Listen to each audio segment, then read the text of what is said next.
po ulit ang update natin para sa lagay ng ating panahon ngayong tanghali po ng March 30, 2024 na kung saan sa ngayon ay wala po tayong binabantayan na anumang sama ng panahon sa loob at labas ng ating area of responsibility. Mainit po na hangin na mula sa Pacific Ocean ang patuloy po na umiihip dito sa ating bansa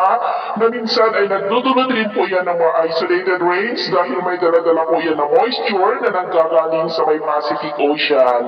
At ito naman ay pinapakita ng forecast model natin pong ginagamit hanggang po sa susunod na 2 linggo. At sa lagay ng ating panahon ngayong tanghali ay mainit at maalinsangan ang panahon sa malaking bahagi ng ating bansa,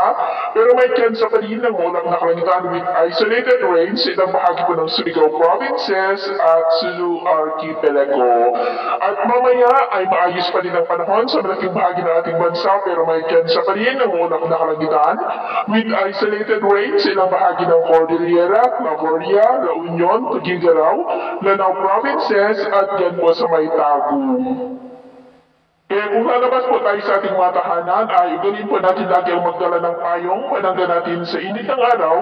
at proteksyon na rin po sa mga biglaang buhos ng ulan at ugaliin po natin lagi ang magdala ng tubig para po makaiwas tayo sa dehydration na dulot po ng mainit na panahon. At sa atin naman pong mga baybayin, wala naman po tayong nakataas na namang gale warning signals, pero iba yung pag-iingat lamang po kung papalaot tayo para po mas makaiwas sa mga sakunang